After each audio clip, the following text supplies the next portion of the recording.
L'intention de Dieu depuis la création, en créant l'homme, au fait, n'était pas de créer une église. Jésus est venu pas pour fabriquer des chrétiens. Jésus est venu pour faire des citoyens d'une autre cité, d'un royaume.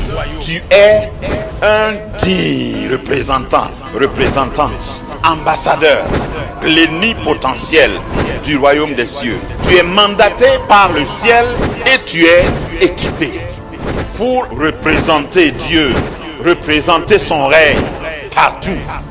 Quand tu te déplaces, tous ceux qui sont sur la route te cèdent le passage. Mais pour pouvoir représenter Dieu, il faut le connaître. Pour le connaître, il faut marcher avec lui. Il faut que tu passes par une transformation de mentalité.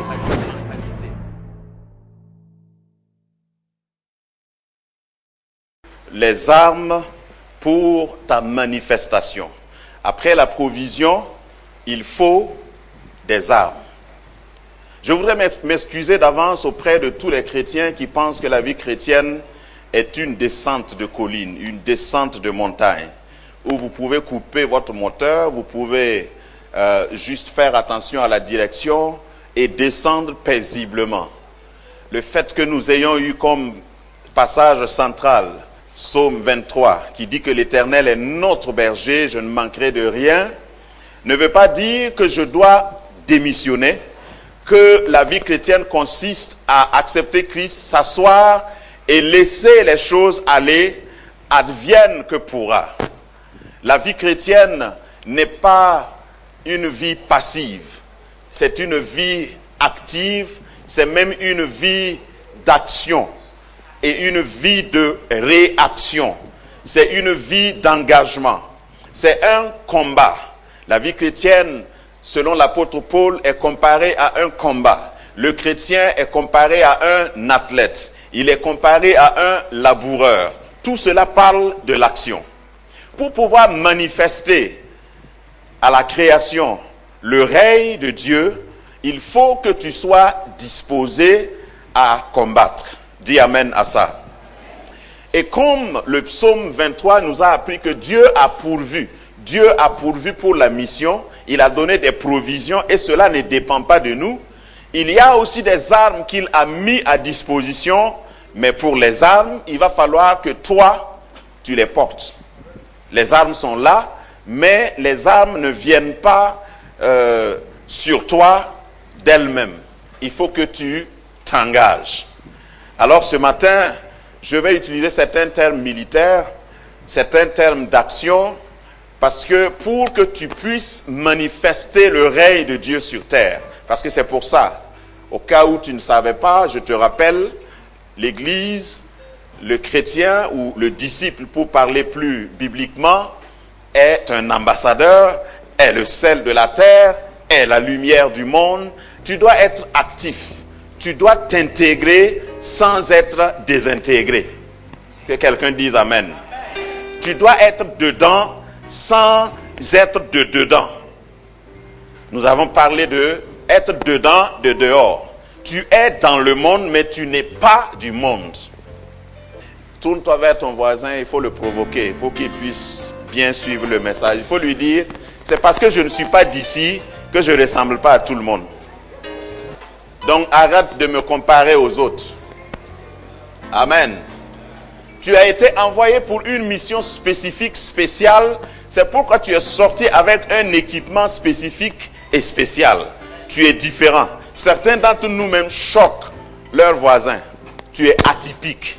Quand les gens te regardent, il y en a qui posent des questions. Pourquoi tu es comme ça même? Eh bien, parce que je suis venu pour une mission particulière.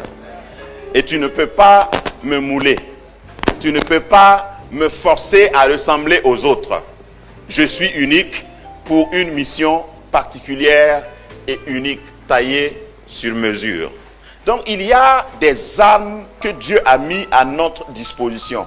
Et la Bible dit que les armes que nous devons avoir pour combattre ne sont pas charnelles. Au fait, il n'y a pas de victoire sans combat. Il n'y a pas d'attestation sans test. Donc le combat dont nous parlons, c'est juste pour confirmer ta victoire. C'est juste pour dire oui. Imaginez quelqu'un qui n'a pas participé aux épreuves et à qui on donne un diplôme. Tout le monde va crier au scandale. Alors tu dois montrer à l'ennemi que celui qui a combattu pour toi avait raison de combattre pour toi. Donc Dieu t'a amené en existence au monde. Tu es né pour pour commencer ce que Dieu a déjà fini. Jésus a gagné la victoire pour toi et maintenant il t'amène en vie et tu rencontres Jésus pour que tous les jours de ta vie, toutes les années de ta vie, tu montres à l'ennemi que Jésus avait raison de mourir pour toi. La Bible dit que quand nous étions encore pécheurs, Christ est mort pour nous. Donc j'aime rappeler toujours que ce n'est pas parce que tu l'as prié qu'il t'a sauvé. Il t'avait déjà dans sa pensée avant ton existence, avant ta naissance. Ce matin donc, je voudrais que nous examinions une première partie de cette série sur les armes pour ta manifestation. Notre texte de base se trouve dans la Constitution du Royaume, section Éphésiens, article 6 de cette section, alinéa 10. Et il faut que tu te comportes maintenant en soldat. Si tu n'es pas arrêté comme un soldat pour lire ce passage, arrête-toi bien. Est-ce que vous avez déjà vu, je commence par ça, est-ce que vous avez déjà vu un soldat arrêté comme ça, au poste? Un soldat, quand il est arrêté, tu sens qu'il est prêt. Si c'est la course, il est prêt. Si c'est la lutte, il est prêt. Si tu lui dis de se coucher pour te faire kata, ou bien je ne sais pas comment, il est prêt aussi. Donc arrête-toi bien et nous allons lire ce passage. Et je vous rappelle que c'est un général de l'armée de l'Éternel qui a écrit ce passage. Je vous rappelle qu'il a été inspiré parce qu'il a été en prison, emprisonné entre deux soldats. Donc il regardait leur armure, il voyait comment ils étaient. Il n'a pas parlé au hasard, c'est des termes militaires ici. Au reste parce qu'il y a eu un précédent, il y a eu ce qui précède. Il dit maintenant, au reste, fortifiez-vous dans le Seigneur et par sa force toute puissante. Cela suggère que tu ne dois pas demander au Seigneur de te fortifier. Oh. Il faut changer de prière déjà. Seigneur, donne-moi la force. Paul me dit de te dire que c'est toi qui dois te fortifier. Dis Amen. Quand tu dis Seigneur, j'attends ta force, le Seigneur dit j'attends aussi ta force. Change de prière, tu es un soldat. Fortifiez-vous dans le Seigneur par sa force toute puissante. Revêtez-vous de toutes les armes de Dieu afin de pouvoir tenir ferme contre les ruses du diable. Car nous n'avons pas à lutter contre la chair et le sang, mais contre les dominations, contre les autorités, contre les princes des ténèbres de ce monde, contre les esprits méchants dans les lieux célestes. Comment on peut rester sur terre et puis combattre des choses dans les lieux célestes? Au fait, il faut que tu identifies ta position. La Bible dit, même Éphésiens, le même épître aux Éphésiens te dit que toi tu es assis dans les lieux célestes avec Christ. Ce n'est pas là où sont les démons et les principautés, c'est en haut de ça. Et toute autorité est sous tes pieds. Toute domination sous tes pieds. Tout pouvoir sous tes pieds. Alléluia. Quand tu prends l'avion, tu vois que tout ce qui est en bas devient petit. Donc n'aie pas peur de la description qui a été donnée de tes ennemis. Ils sont petits. Verset 13. C'est pourquoi prenez toutes les armes de Dieu afin de pouvoir résister dans le mauvais jour et tenir ferme après avoir tout surmonté. Ça veut dire, ceci parle, tenir ferme après avoir tout surmonté, parle de la continuité, l'endurance, la persévérance dans le combat. C'est pas un combat que tu finis, tu prends la victoire, la coupe et tu pars à la maison. Après avoir tout surmonté, tu te désarmes pas. On ne sait jamais. Dis à ton voisin, je suis toujours armé, même ici. Verset 14. Tenez donc ferme. Ayez à vos reins la vérité pour ceinture. Revêtez la cuirasse de la justice. Mettez pour chaussure à vos pieds le zèle que donne l'évangile de paix. Prenez par-dessus tout cela le bouclier de la foi avec lequel vous pourrez éteindre les traits enflammés du malin. Verset 17. Prenez aussi le casque du salut et l'épée de l'esprit qui est la parole de Dieu. Amen. Et quand je parle de tel message, vous savez que le ciel est bondé d'anges, bondé de soldats. Et dans l'école des officiers, les études bibliques de jeudi, nous sommes sur une série sur les anges. Et les anges sont des soldats de Dieu. Et maintenant que je suis en train de prêcher de ce qui concerne ton combat, je sais que spirituellement les anges sont concernés et ils sont là, au milieu de nous. C'est pourquoi je dis, il faut bien t'asseoir pour qu'on puisse t'identifier. Amen. La vie chrétienne donc n'est pas une vie passive, c'est une vie qui parle de combat. Le chrétien est comparé à un soldat. Et un soldat ne vit pas au hasard. Déjà, quand tu n'es pas soldat, on t'appelle civil. Tu n'es pas initié. Il y a un langage que tu ne connais pas. Un soldat ne parle pas au hasard. Un soldat ne mange pas au hasard. Ne cause pas n'importe où.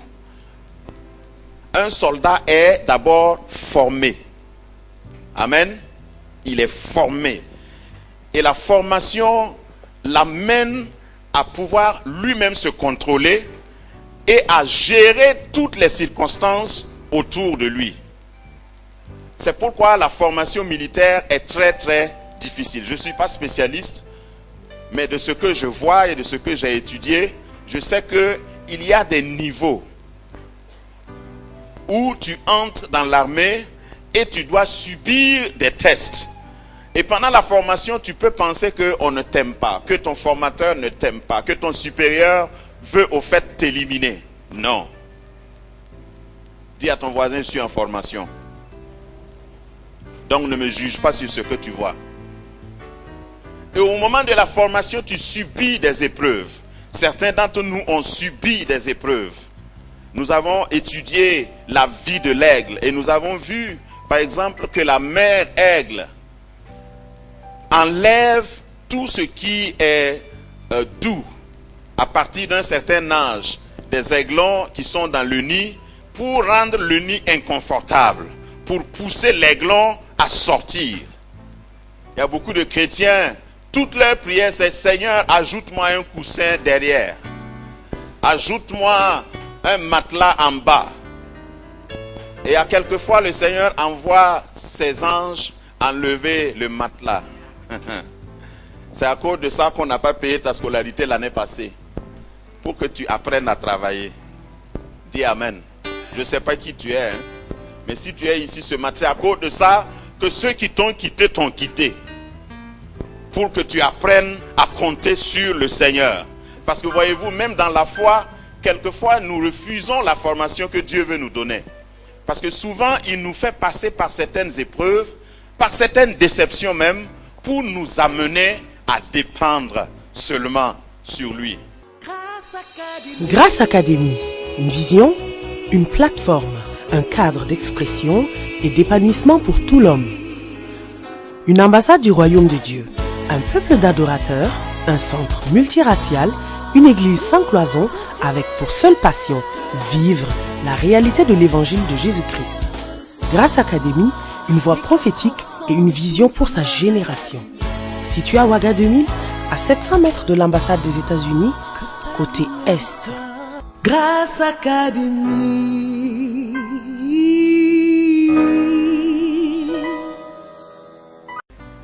J'ai marché, je crois, assez longtemps avec le Seigneur et j'ai au moins appris cette leçon. Dieu ne partage pas sa gloire avec quelqu'un.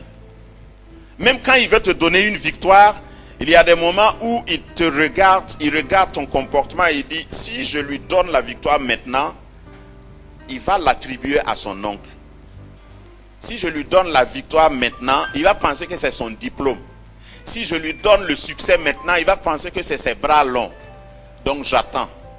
Lorsque tu vas réaliser que ce n'est pas à celui qui court, la victoire ne dépend pas de celui qui court, la victoire ne dépend pas de celui qui se lève tôt le matin, la victoire dépend de l'Éternel. Lorsque tu vas réaliser ça, le Seigneur vient et dit, ah maintenant, c'était la même chose même avec son fils Jésus.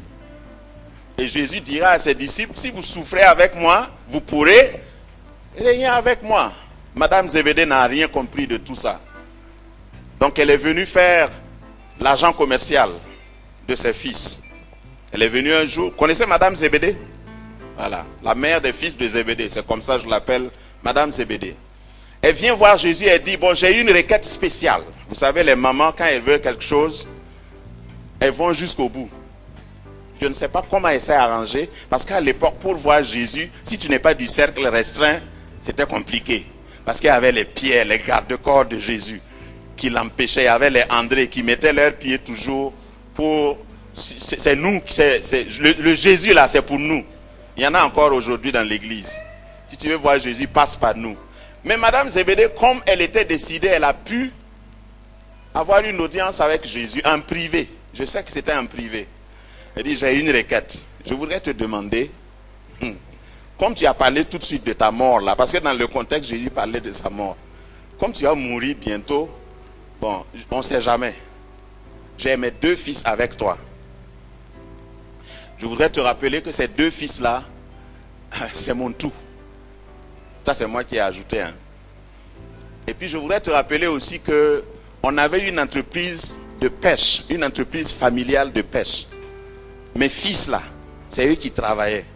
Depuis que toi tu es venu, depuis 3 ans maintenant, ils ont laissé la pêche là et ils te suivent. Ma requête la voici. Quand tu vas venir dans ton royaume, je demande 2 places. Pas une place comme mon frère à Abidjan a demandé. Je veux 2 places parce que j'ai 2 enfants. Je veux qu'un de mes fils soit à ta droite et l'autre à ta gauche. Jésus a 12 disciples. Et toi tu viens, tu prends la gauche et la droite. Il y a des chrétiens comme ça. Hein? Quand ils se convertissent, ils prennent la gauche et la droite de Jésus. Et ils sont là. Seigneur, bénis-moi. Quand tu auras fini de me bénir, bénis-moi. Après ça, il faut me bénir. S'il y a un reste, donne à mon voisin. Le Seigneur n'est pas... Il dit, au fait, pour s'asseoir à ma gauche ou à ma droite, c'est pas moi qui décide. N'est-ce pas merveilleux? Je veux parler du sens du combat que tu as amené. Jésus dit que pour s'asseoir à sa gauche ou à sa droite, ça ne dépend pas de moi. Donc Jésus voulait dire simplement, ta place là, il faut la mériter. Il faut mériter ta place à côté de moi. Comment? En combattant. Voilà l'importance du combat dans le royaume. Si tu ne veux pas combattre, ne cherche pas. Au fait, quand on va arriver au ciel, il n'y a pas de pitié. Il y a des gens qui s'imaginent, oh Dieu est bon. Dieu est tellement bon qu'il ne peut pas me laisser en enfer. Dieu est tellement bon qu'il t'a donné 40 ans, 50 ans, 60 ans, 70 ans, 80, 90 ans, 100 ans, 100 et quelques années pour que tu te décides. C'est ça sa bonté. Il y aura un temps où il va dire c'est fini. C'est-à-dire le langage de la bonté, de la pitié, ça ne lui dira plus rien. Donc c'est maintenant. quand je parle de combat, c'est maintenant qu'il faut combattre. Dans toutes les circonstances, tu ne peux pas manifester. La nature, la création attend la révélation des fils de Dieu. Tu ne peux pas te révéler si tu ne veux pas combattre. Dis à ton voisin, on est trop nombreux. Voilà, donc il faut te battre, sinon tu n'auras pas de place. Ça, c'est la réalité de la foi. C'est la réalité de la foi. Il ne faut pas venir à l'église et dire, Seigneur, tu dois être fier de moi parce que j'ai fait un effort pour venir dans ta maison aujourd'hui. Dis-moi merci. Parce que tu vois, il y a des gens qui ne sont pas venus dans ta maison aujourd'hui. Donc c'est une reconnaissance quand même. Je ne suis pas n'importe qui. Je suis venu te prier dimanche. Détrompe-toi. Il y a beaucoup de pays au monde que je connais où le culte ne se célèbre pas dimanche. Et dimanche a commencé il y a 12 heures dans certaines parties du monde. Et dimanche est fini il y a près de 9 heures dans certaines parties du monde. Tu n'es pas seul. Dieu est entouré d'une grande nuée de témoins, d'une grande armée qui l'adore maintenant et qui l'adore dans le ciel. Amen. Donc, pour mériter ta place, il faut combattre. Heureusement que le Dieu d'amour que je prêche, le Dieu de Paul, n'est pas un Dieu qui t'envoie en mission et qui te dit débrouille-toi. Obligation de résultat, mais il n'y a pas de mesure d'accompagnement. Dieu n'est pas comme ça. Quand il t'envoie, non seulement il donne la provision, il est ton berger, tu ne manqueras de rien, mais pour posséder des territoires, pour reconquérir ce que l'ennemi a volé, il t'a donné des armes. L'avertissement premier, il dit, nous n'avons pas à lutter contre la chair et le sang. Dis à ton voisin, tu n'es pas mon ennemi. Donc relax. Nous n'avons pas à lutter contre la chair ou contre le sang.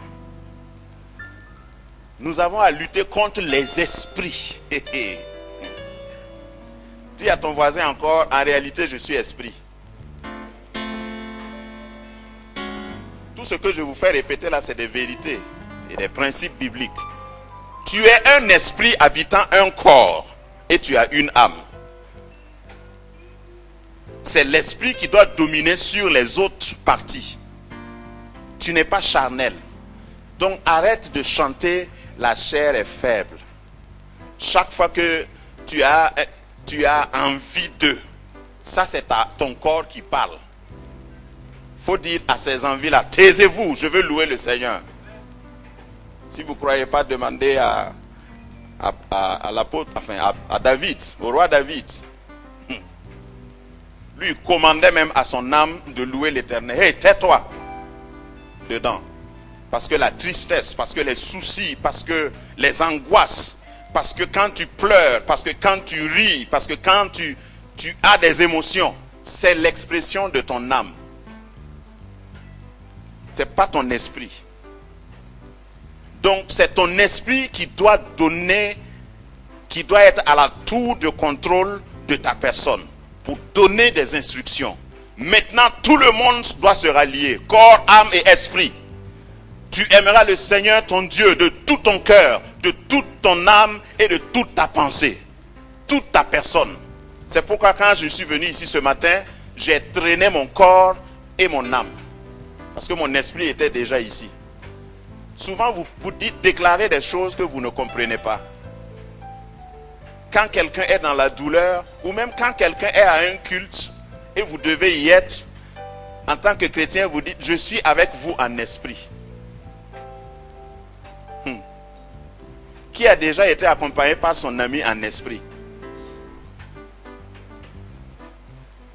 Donc tant que tu es vivant, il faut que tu t'engages, corps, âme et esprit. Ça, c'est une forme de combat.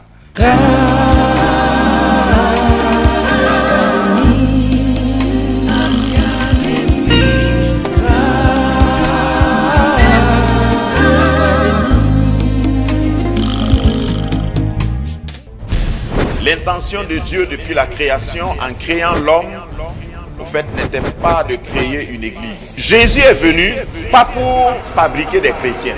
Jésus est venu pour faire des citoyens d'une autre cité, d'un royaume. Tu es un digne représentante, ambassadeur, plénipotentiel du royaume des cieux. Tu es mandaté par le ciel et tu es équipé pour représenter Dieu, représenter son règne partout. Quand tu te déplaces, tous ceux qui sont sur la route te cèdent le passage. Mais pour pouvoir représenter Dieu, il faut le connaître. Pour le connaître, il faut marcher avec lui. Il faut que tu passes par une transformation de mentalité.